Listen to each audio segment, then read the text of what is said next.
podcast. I'm your host, Tyler Carter. I'm your host, Cody Vanciololo. Cody, I'm glad you got the audio issues figured out. But man, what a game, man. Iowa State beats KU by 17 points, 74-57. This game, this was one of those games where I mean, it never felt like Iowa State was going to lose this game. Kansas, like even when Kansas had got within a puncher's chance, there were multiple times where Kansas was able to cut the score down to one possession, but Iowa State always was able to find a way to keep Kansas at an arm's length and just continue to just run offense when they needed a bucket. They got one, and they just kept that like 5 to 6 point cushion uh, against Kansas, and eventually late in the game, Kansas that got worn out, and Iowa State was just able to run away with the game and ultimately win that game by 17. Yeah, man, it's literally unbelievable that Zeke Mayo was the only guy that was in double figures for them. Only 17 points. Everybody else either had 8, 6, or 4 points. hmm And I mean, early on, like Zeke Mayo, and those who are familiar with the name Zeke Mayo, he was on that South Dakota State Jack Rabbit squad that played against Iowa State in March Madness last year. So very familiar name. But outside of him, nobody was there was not really much production outside of him. Uh, I mentioned Dewan Harris had 8 points as a starter. Hunter Dickinson only six, and KJ Adams only four. That 4 points is a little skewed just because KJ Adams did at one point go out of the game with what was set up to be a shoulder injury. I don't know if that was either Coach Bill Self, but there has been mentioned that KJ suffered a shoulder injury during the game, so that's why he was out for a good amount. But yeah, you look at the rest of the Kansas squad. This offense just it looked like what we saw in Cincinnati. Granted, there was a little better shooting, but they just couldn't keep up with Iowa State ultimately. Yeah, man. It just seemed like and one of the keys was getting Hunter Dickinson and what's his name? Oh, and a Flory Badunga in foul trouble. They were in foul trouble the entire game, and I think that gave us an advantage in dominating the paint. hmm I mean, yeah, and in the paint there was a little bit of like the lineup for Iowa State looked a little different starting wise. Obviously we had the injury to Milan Momcilovic reported during practice Hmm. this week, so he was out with a non-dominant hand injury, which said the men's basketball Twitter did say be out indefinitely, but looks from the sounds of TJ Altenberger, he'll be out 4 to 6 weeks. It just depends what comes out of the MRI scans. Sounds like Milan is getting a scan today or tomorrow, but we'll get an update as that happens. But Milan being out, and then also Deshaun Jackson coming off the bench this game due to missing a mandatory film session. So in his place, Bryson Chatfield started, and I mean, it looked like we didn't miss a beat. The Iowa State Mm-mm. did not miss a beat with both Milan and Deshaun not starting. It's unbelievable, man. Like it's just like it's that next man up mentality, and it seems like they don't miss a beat at all. Like obviously we had that next man up mentality in football, and you saw that it was hurting us. But for basketball, it's just like this team has just so much depth, and like even like Demarion Watson got some time, and he actually had a huge block in the game, which ended up resulting in a huge play. So kudos to him for still, keeping his head up, and like when his number is called, he's ready to play. Yeah, he had not just that block, but he also had 5 rebounds in about 10 minutes on the court. Had a couple of nice offensive rebounds and then getting some crucial defensive rebounds to keep Kansas away from really closing the gap or getting over the hump. Yeah, man, I really really like his game. I'd like for him to get more minutes in the upcoming games. Um, let's also just talk about Curtis Jones, man. Curtis Jones, I just think really should be getting at least some player of the year looks, because just what he's been doing just like the past what 5 6 7 games now, like it's been the consistency has been there for him, and then he's just hitting logo threes, the one that he hit like basically near the end of the game. It's absolutely amazing what he's doing right now. For sure, yeah. Curtis Jones being inserted to the starting lineup for just the second time, and I mean came out swinging. That he had 20 first half points, and he was half of Iowa State's offense in that first half. Now he did cool off, like, and only got 5 points in the the second half. But I mean, in the second half, he didn't really need to shoot like score much because everybody else on the lineup stepped up, whether it was Taman Lipsey hitting a crucial three, or Joshua Jefferson getting down in the paint, or Deshaun Jackson getting a few offensive rebounds and getting those free throws. Deshaun Jackson shot a good amount of free throws, and he was knocking them down. He was 9 for 11 from the charity stripe. So seeing big men hitting their free throws, it's a great thing to see for Iowa State fans. It is a great thing to see, and like just the production that he had at 17 points in 20 minutes. Mandatory film session, which resulted in Deshaun coming off the bench for this game. He challenged Deshaun to respond in a positive way, and certainly looked like Deshaun Jackson did. Definitely did, and then Joshua Jefferson with a big game. Maybe not in the points department, but definitely rebound. 12 defensive rebounds, 3 assists. He had a solid game yesterday in 34 minutes of play. Yeah, another double double for Joshua Jefferson. Yeah, man. And then Brant Sheffield with that huge lob at the end, and then two big steals. Taman Lipsey with 3 steals. Uh, Curtis Jones with 2 steals. So this team is just doing what they do best, playing well in transition. Mm-hmm. And yeah, I mean, uh, the turnovers, like we talk about those steals, those were that was the difference when it came to turnovers because both Iowa State and Kansas did turn the ball over. They were in double digit turnovers.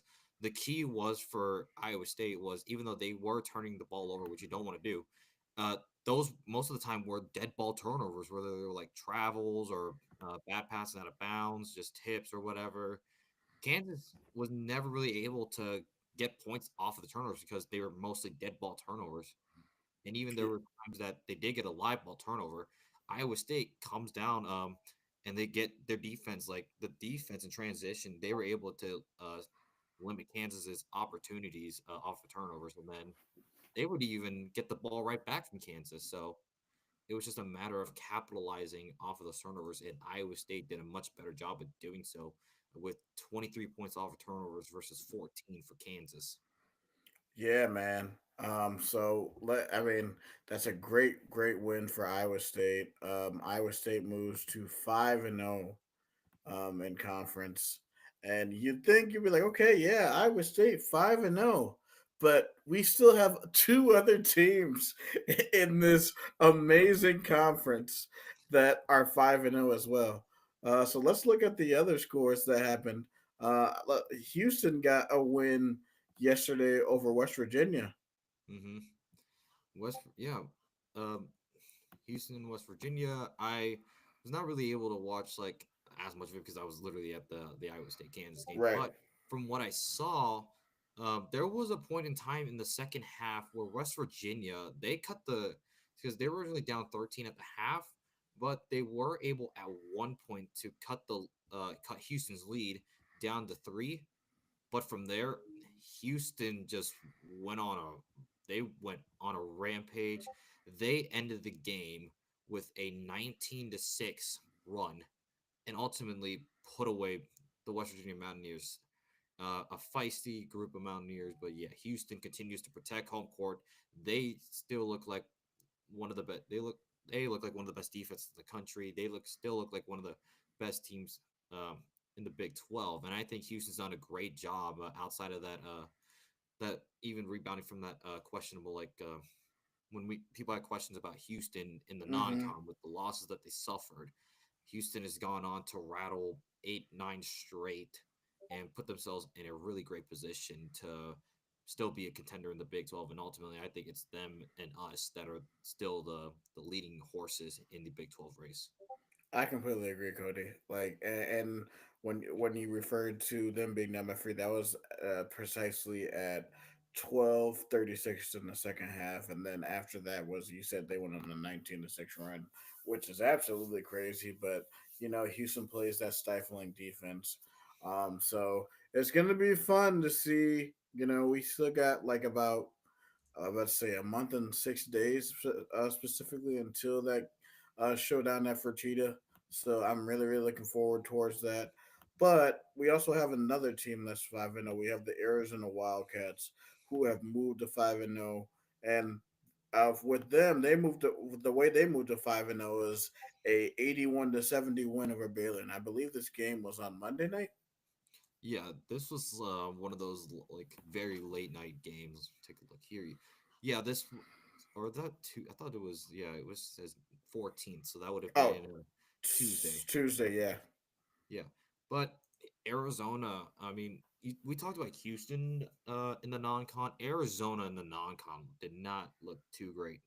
Now, granted, all their losses are net considered quad one losses, but 4 and 5. There were talks early about Arizona. Could they hang in the Big 12 with the way they looked against Wisconsin and Duke, and then UCLA? There were people were talking about can Arizona really hang in the Big 12, and it looks like Tommy Lloyd has the Wildcats in great form, rattling five straight. I mean, and being 5-0 in the conference. So Arizona is climbing up the ladder to be in like the race for the Big 12. Definitely, man. It's gonna be a fun next few weeks. Now we're gonna go back to Iowa State a little bit, and we're gonna look at their upcoming schedule because it's gonna be very, very interesting, especially with them being at 5-0. I want to look at their, let's say, we'll look at their next 7 games, and Mhm. because I just have a feeling that this winning streak could continue for a bit, and I'm gonna share my screen with everybody. Mhm. So if you give me a sec.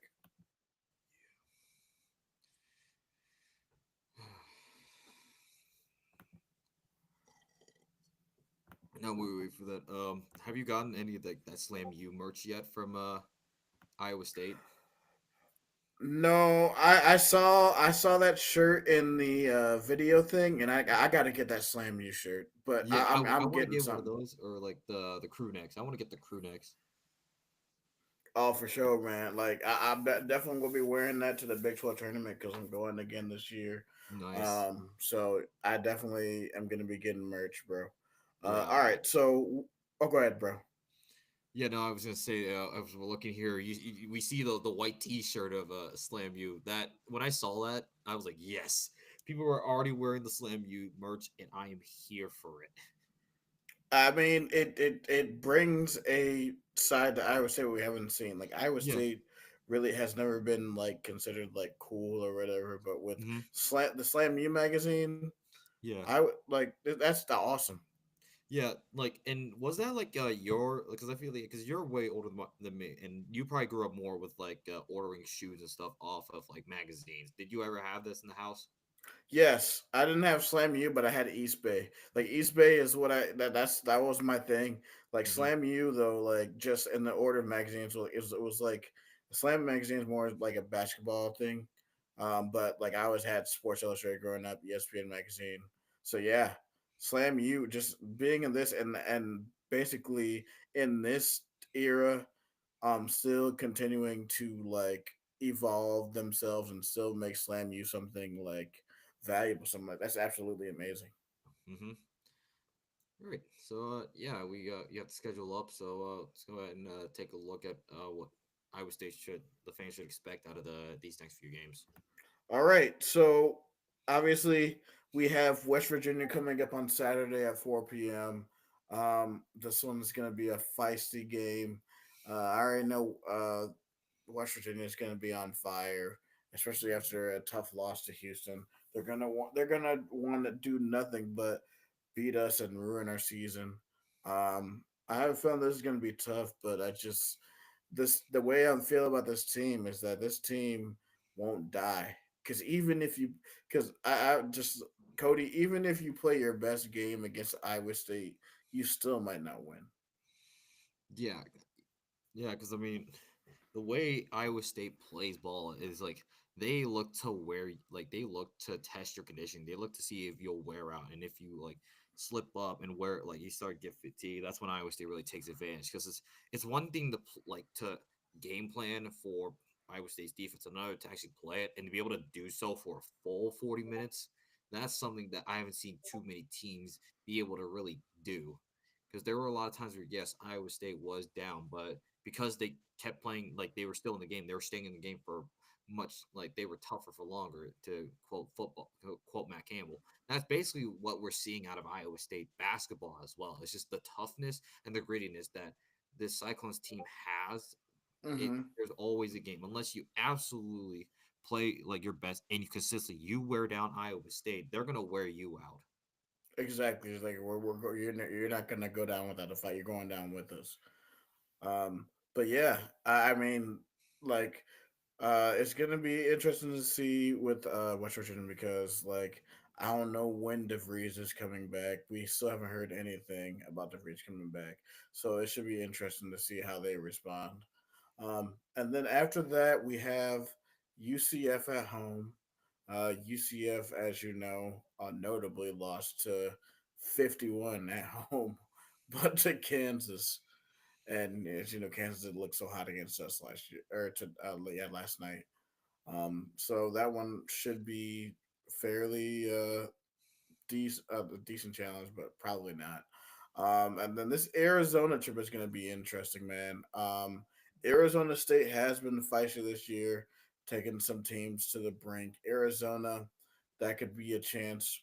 Uh, Not, I guess, what you could possibly see, we'll say right now as an elimination game.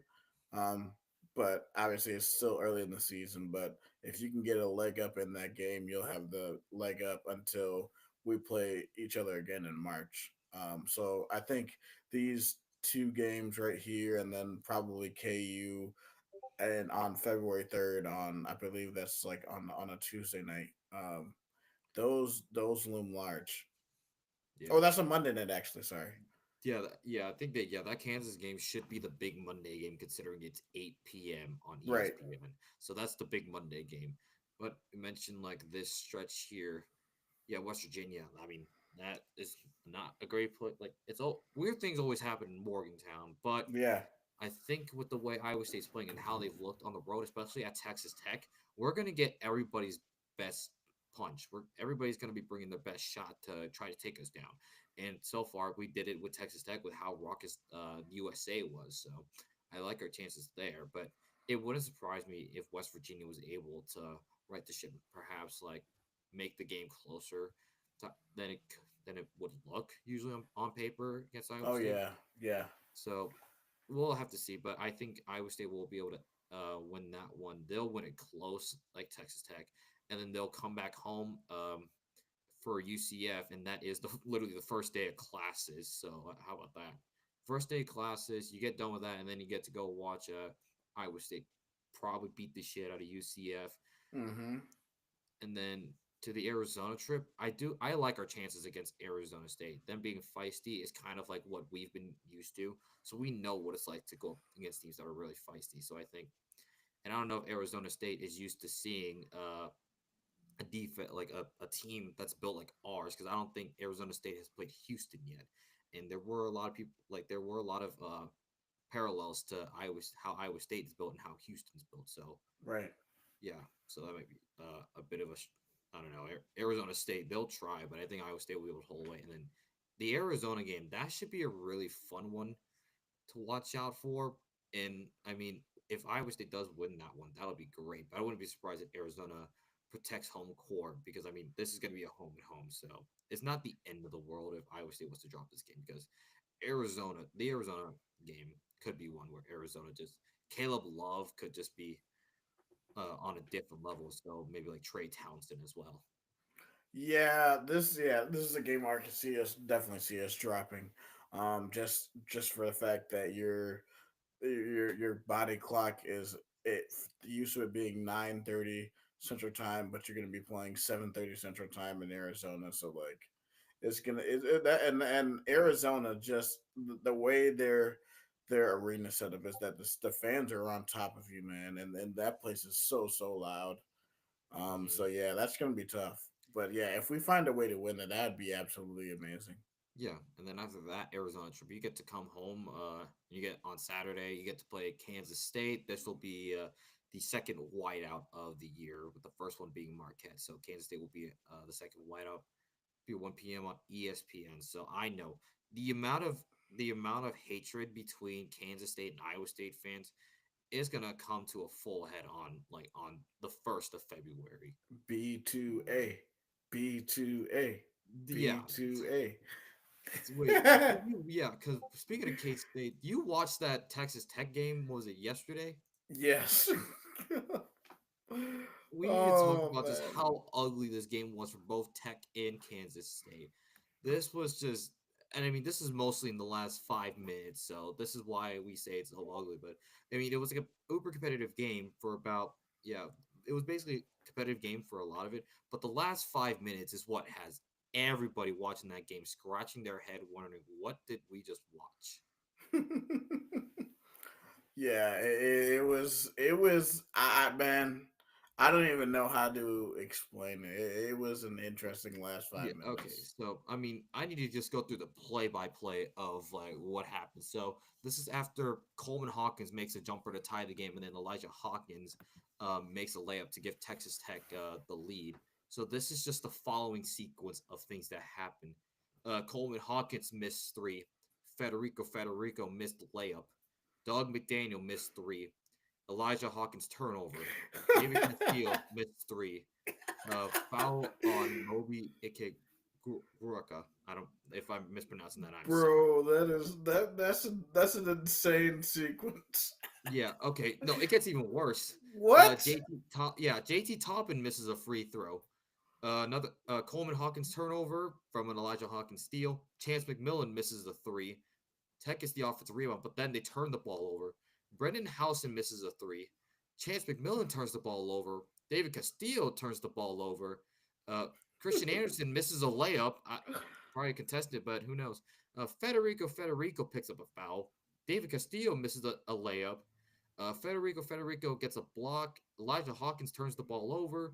Coleman Hawkins misses a three-pointer, and then Darian Williams misses a jumper. Christian Anderson gets an offensive rebound, and then finally Darian Williams made a layup. So that was like the first point scored in a span of 5 minutes from either team. That's insane. I Oh but no. imagine if you were sitting there watching that. You're just like, please, somebody just score. I wonder Oh. how frustrated both fan bases were having to watch that like 5 minute sequence. Well, K State fans are apathetic right now, according to some of them. Some of them just aren't even watching. They're like, I'm not even gonna watch for my mental capacity. A lot of people were saying, and I don't blame them. Nah, Like, I don't either. I'd be Oof. so tuned out from that team. Hmm. Yeah, things are not looking too great in Manhattan. Just I don't know what's going on, but whatever's happening there, it just does not look good. It doesn't look good. It doesn't look good at all, man. And I fear that they're gonna be stuck with him, because I think he has a pretty big buyout right now. Oh yeah, So yeah, that's man, the that's the downfall of K State just needs to be it just needs to be studied on how bad they fell off after that Elite Eight. Like we know we mentioned multiple times that I believe that Elite Eight team was mostly Marquise Noel and Keontae Johnson. Those two were the main motors they of were that they team. were the But catalyst. Yeah. yeah, but something needs to tell me like Cam Carter and Arthur Kaluma both left K State and they're both doing fine. Mm-hmm. Meanwhile, how do you let of those two walk? I mean, they probably saw the writing on the wall. They probably saw the dysfunction in there. They're like, yeah, I'm out of here. So they're like, I'm doing what's best for me. Hmm. So just trouble in Manhattan, and I mean, I can probably say the same thing about Cincinnati, who finally picked up a Big 12 win against Colorado, who's winless in the conference. So Jeez. Cincinnati, from preseason, what was it, number 16, I believe, Yeah. now to being 1-4 in conference. I I don't know if I'd say they were like maybe they were a bit overhyped because I feel like the way they're a non-con schedule, they weren't built to play teams of the caliber of the Big 12. They weren't built for the physicality and the difficulty of the Big 12 because They're notable. Like looking at their, the only notable like names out of their non-con would have been Villanova and Dayton. And I mean, I guess your best win would have to be Dayton, but I mean Dayton in the A10, they've been on a bit of a slide. Yeah, that one is looking worse and worse for Cincinnati. Mhm. Yeah, so Cincinnati finally picks up their first win of the Big 12 over Witness Colorado, and I mean I don't know, just the way this Big 12 is shaped, and it's just it looks to just be like three distinct different tiers. You've got Iowa State, Houston, and Arizona right now. They're tier one. I don't know, Mm-hmm. we say contenders. Uh, you have tier two, which would be West Virginia, Kansas, UCF, Texas Tech, Baylor, BYU, Utah, and TCU. That would just be fighting to get into the tournament. And then you have the long shots, which is the rest of the conference. So Cincy, Arizona State, Oklahoma State, Kansas State, and Colorado. Maybe it's just me looking at the records, but I mean, based on how I've watched each of the like these teams play, it just that's just how it's shaping to be right now. Well, yeah, and Joe Lenardi came out with his first bracketology the other day, and I believe they only have like seven Big 12 teams in there, which I Oh, honestly don't blame them because the Big 12 is down this year. oh yeah, no, I'm taking a look at it right now. This was the one that was on Tuesday, so this would be Drew Lunardi's bracket as of Tuesday. So it says so this is before the games on yeah this was before the Big 12 games on Tuesday and Wednesday because this came out 10:30 Mm-hmm. or yeah 9:30 our time. So he has 8 teams in the bracket Oh, right eight now. teams. Okay. So yeah, since we're on the topic of bracketology, so we're just take a look here. 8 Big 12 teams. So he has listed a few teams that are on the bubble, but looking on the outside, looking in. Hmm. So I mean, if Arizona and Cincinnati can make some moves, maybe they can get back into the bubble. But Yeah. as of right now, it's not looking great. Talk about the Big 12s. I mean, the biggest thing is Iowa State is a is a 1 seed, but they are going to be in the West region, so it looks like Alabama may have jumped. But I think this was before Ole Miss beat Alabama, so take Uh, bracketology, yeah. Take this current bracketology with a grain of salt because these were before the results of Tuesday and Wednesday's games. yeah, and I saw the updated ones after these games. I saw Iowa State being the number one seed in the Midwest bracket, so Hmm. which would be nice for us. For sure. And that'd be nice for me because like that's in Indianapolis, and I definitely would be getting tickets to Indianapolis for the Sweet 16. But yeah, what I also want to do is just do a little quick preview on West Virginia before we get out of here, just so we can just kill two birds with one stone. Hmm. Um, so let's dive into West Virginia real quick. Here, we may have already. Okay, this is taking a while.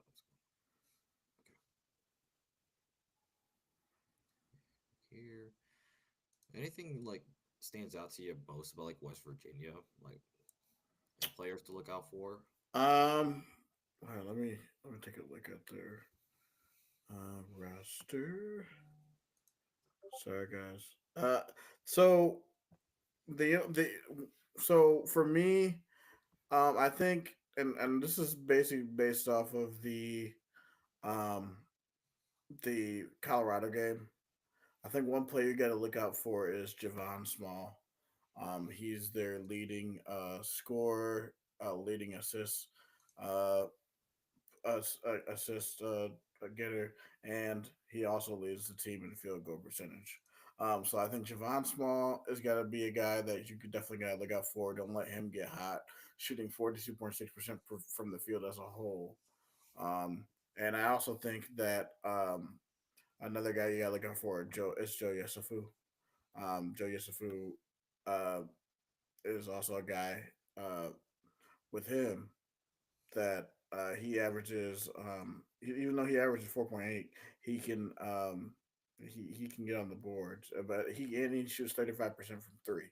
So not letting him get hot. I think being able to limit him. I also even though he doesn't have that much production, that's somebody. Those are two guys I think that you can look out for. Yeah, with yeah Joe Yusufu, yeah, he's only had a couple like two games that he has like cracked the double digit region. So yeah, so that's something like that can be an advantage for Iowa State. It's just the relative lack of production from Joe Yusufu. So it'll be the most of the attention for sure is going to be on Javon Smalls, but I think somebody else that you might have to look out for is Eduardo Andre and Mm-hmm. Jonathan Powell. Those are two other guys who can support Javon Small when it comes to scoring, Right. and uh, this. And then when it comes to and Javon Small also is a really good distributor. Also, if so, it's just gonna be the head of the snake. I think is a great term to use when it comes to West Virginia. Javon Small is the head of the snake, and I think if Iowa State's able to contain uh, in a way just stop like and then like chop off the head of the snake, West Virginia may falter just because of I think what we saw in Houston when Javon Small. I don't think he was the lead scorer of that game. Yeah, I have to here. Let me look at that real quick. And look. Let's see. Oh yeah, One I actually second. have it up. So You have it he up. actually Okay. didn't do too bad. Yeah, he had 13 points and 8 assists, and Amani Hansberry had 16 points off the bench. But outside of those two, yeah, it was not a great day. Yeah, it wasn't a great day for Powell, Andre, Sandy Christ Harris, Toby Okani, and Joe Yesufu. Because Joe Yesufu was held to 0 points in that loss Jeez. to Houston. So it's mainly gonna everything starts and ends with Javon Small. So if Iowa State's able to limit Javon Small's production, they have a great chance of winning it at West Virginia. I agree. Let's do. I mean, in Iowa State, I just feel like this is with them, with Iowa State. There's not really much analysis I have on Iowa State. With Iowa State, is just come in, focus, take care of business, do what you got to do, come out with a win. That's really the only analysis I have for Iowa State. It's simple as that. Yeah, I mean for them, I mean Curtis Jones puts it best. Winning is fun, so you just Yep. want to keep winning. And I mean, look, I don't know. Have you seen like his interview on what was it, Field 68, the After Dark? Mm-hmm. Dude, dude has fun. I mean, he goes bass fishing. He's basically like a lot of people at Iowa State loves to go fishing. He probably would be the kind of guy that would like to go ice fishing. He probably would. I wouldn't doubt it, Mhm. especially going to college at Buffalo. Like, Yeah, but I mean, this was also highlighted. You talk about him coming from Buffalo. A lot like the story with how Iowa State has like talked about like the transfer portal. I think the this Kansas like game also made me like when I deeply looked into the roster construction, it made me realize the difference in how roster construction was built between two different teams. You look at Kansas, the big name blue blood who has all the money in the world, and they get like these players for high price tags, while Iowa State's able to just go to these mid majors, get these players for a bargain, and you look at the different results that does play a question on how like roster construction is built. And I mean that just shows just how having the right people that know what they're doing and know how to spend the money effectively can produce you great results while having not so great analysis on players and like understanding roster composition can lead to not so desired results. yeah, I mean, it's here. I'll say this to end the show. Um, with the football team and the basketball team, one of the big differences in what you said, both both teams focus a lot on culture. Like you can be a good player, but are you going to fit in this locker room? Are you willing to do what it takes to win here? Are you doing to do what it takes to, get here? Yes, you're gonna get paid, but are you gonna willing to get dive on loose balls? Are you gonna be willing to play defense? Like, because I mean, I mean, Keyshawn said it himself in the Slam article. He's like, Iowa State ain't for everybody. Like ISU ain't for everybody. So either you're gonna make it through or you're gonna fold. So I mean, I think with roster construction, you gotta have the coaching staff that has the same goals as you do. You also gotta find that type of guy. Obviously, there's a certain region that TJ likes to recruit from, which is the Midwest. And there's a lot of hard nosed people, blue collar people that live in the Midwest. So he's looking for that type of guy, that type of dog. So I think with this ration instruction and where this team is in year four, man, at like a Final Four caliber team in year four, it really really just puts like an emphasis on how good and just how good TJ has been, and how elite his staff is too. Hmm. It's absolutely amazing. Yeah, and I mean, hopefully TJ stays for years to come. And I just love, and I mean, I was having a debate with like talking about like having TJ being hung up in the Hall of Fame. We said that he's already like with the because there was a graphic at the end of the Kansas game that talks about like TJ Otzelberger tying Johnny Orr for the most wins against an AP top 10 team as Iowa State head coach with 12. So he's already, Mm-hmm. yeah, in about what 3.5 years, he's done a Yes. lot. He's basically reached Johnny Orr levels. I think the thing that will like that can cement TJ as a great as a candidate for the Hall of Fame is if TJ gets this Iowa State team to the Final Four and the Oh national yeah. championship. And if you win that national If he wins a championship, national championship, he would be the greatest coach ever, there's no question. like without a doubt. Hmm. So I mean, there's still a lot left, but this is life has been good for Iowa State, and in the way like this seems to be a sustainable way too as well. So we might be seeing a lot more, and I think Iowa State's just going to become.